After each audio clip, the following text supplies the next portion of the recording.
This is Democracy Now!, democracynow.org, The War and Peace Report. I'm Amy Goodman with Juan Gonzalez.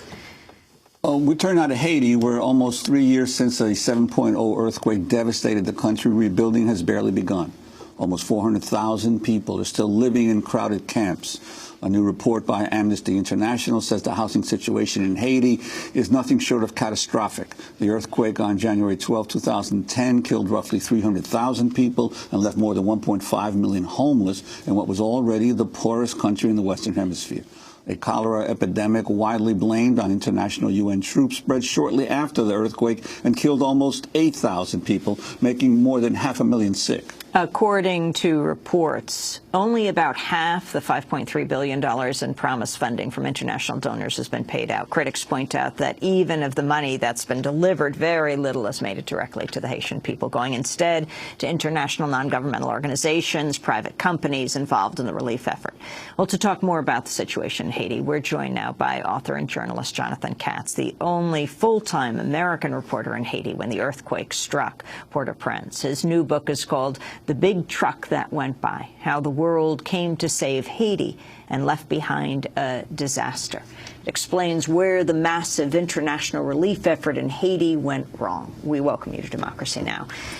You were there that day of the earthquake. Describe the scene and then what happened, how we've come to this point 3 years later where Haiti continues to be such a catastrophe. It was extraordinary. I mean, I say this as a writer, having just tried to write a book about it. It's almost indescribable. I was in the Associated Press house in Pétionville, which, cracked and fell down around me, but fortunately didn't pancake on top of me.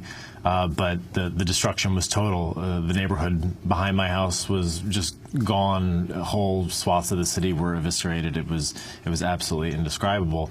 Certainly, the conditions in the country now are nothing like that day, but unfortunately it's very much like that afternoon before the earthquake struck. The country is as vulnerable now as it was then, and despite a lot of very big promises made in the reconstruction effort, unfortunately, on the whole, the situation really hasn't improved. Well, yet the world saw all the images of this enormous relief effort and that appeared suddenly in Haiti and with promises. What were you most struck by in terms of the sheer waste of money that occurred? I would say that there were some very expensive Band-Aids purchased. A lot of the money that's spent in the wake of any natural disaster, but especially in a foreign aid context, kind of goes in circles. You're looking at a lot of money literally burned off for jet fuel or spent on hotel rooms for aid workers and officials who are on their way down. And even things that, really did ultimately buy things that got into the hands of people in Haiti. If you donated money to an organization that specialized in providing tarps for shelter and bags of rice for people to eat, afterward people are left with a tarp and an empty bag of rice. And so what really strikes you when you look at it is that there was a lack of permanence and a lack of durability. Let's talk specifically about the big NGOs, the foundations, the countries that paid and didn't pay. I remember being in Haiti when President Clinton was there behind the crumbling palace, and there was a ceremony. And he said, the only two things I care about are my daughter's wedding, Chelsea was about to get married, and Haiti, restoring Haiti. What happened? The Clinton Foundation was key here. I mean, he was the co-chair with the, prime minister of rebuilding Haiti. Yeah. Well, Clinton wore so many hats that it would take all our time to discuss all of his different individual roles. I would say that largely Bill Clinton probably was doing what he thought was best in many circumstances, but Clinton had actually become the UN Special Envoy for Haiti in the year before the earthquake. And Clinton's priorities are very particular. He came down with an aim, for instance, to revitalize the garment sector, which some people call sweatshops, low-wage assembly factories that are producing for export to the United States.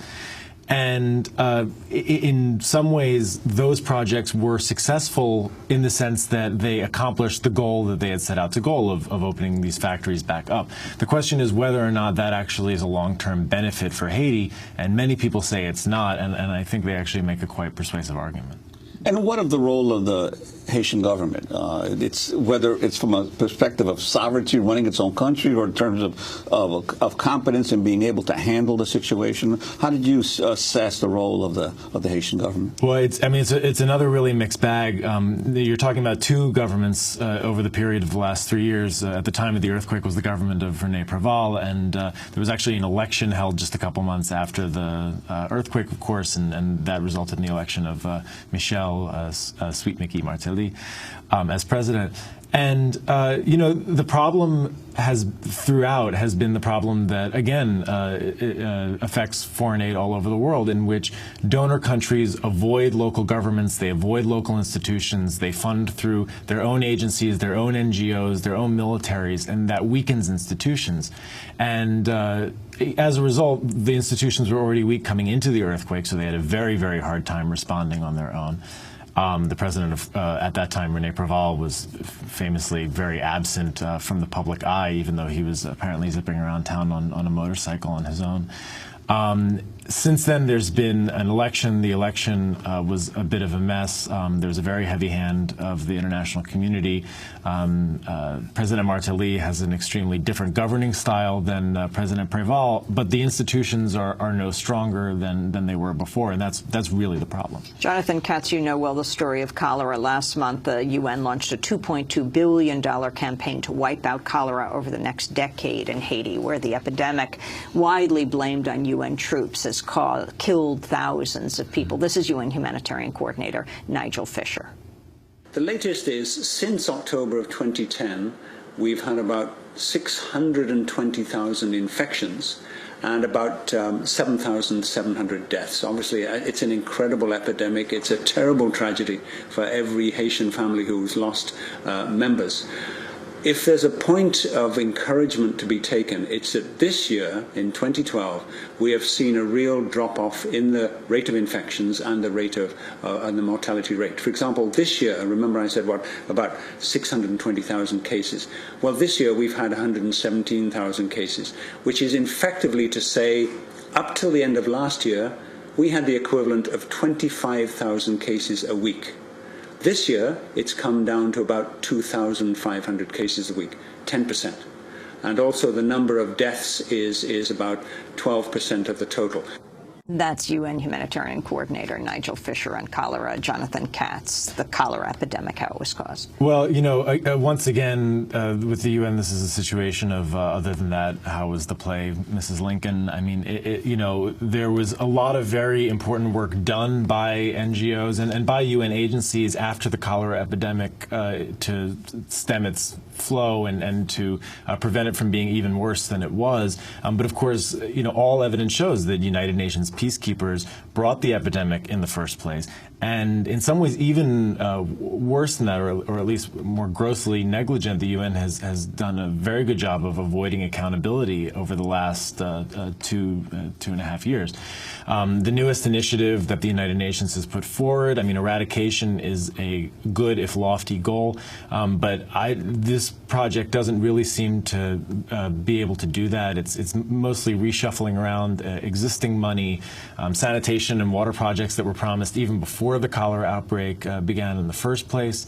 And the United Nations is itself putting in very little money, especially in light, again, of all of the evidence. And it is really a mountain of uncontradicted evidence that the United Nations is responsible for the worst cholera outbreak in recent history. And what about this whole issue of United Nations peacekeepers, this long-term occupation, in essence, of Haiti by the UN? What's been the relationship between the UN and the Haitian people?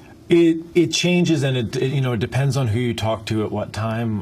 There have definitely been moments that I was living in Haiti that I talked to people, even in areas like Cité Soleil, where people have also suffered quite a bit from the presence of the United Nations troops in terms of collateral damage, children being killed in crossfires by UN bullets, who were still even praising them being there because they felt that they were driving down crime. But there's a lot of resentment to the presence of the peacekeepers.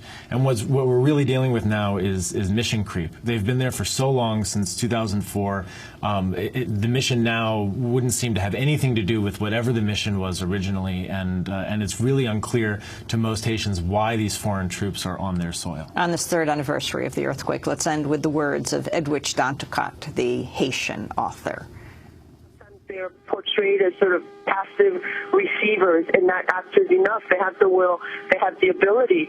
All they need now is this opportunity by those both inside Haiti and outside of Haiti who control the purse strings of this country, that they have to remember that these men and women here need to be able and want to and are willing to rebuild their country if they're given the opportunity to do so. That was Haitian author Jonathan Katz. We spoke to her 2 years ago on the first anniversary of the Haitian earthquake. And that does it for today's show. Go to democracynow.org for part 2 of our conversation with Jonathan Katz, his new book, The Big Truck That Went By, How the World Came to Save Haiti and Left Behind a Disaster. Thanks so much for watching this report from Democracy Now!, your daily independent global news hour. We don't accept advertising or corporate funding, but rather rely on donations from viewers like you.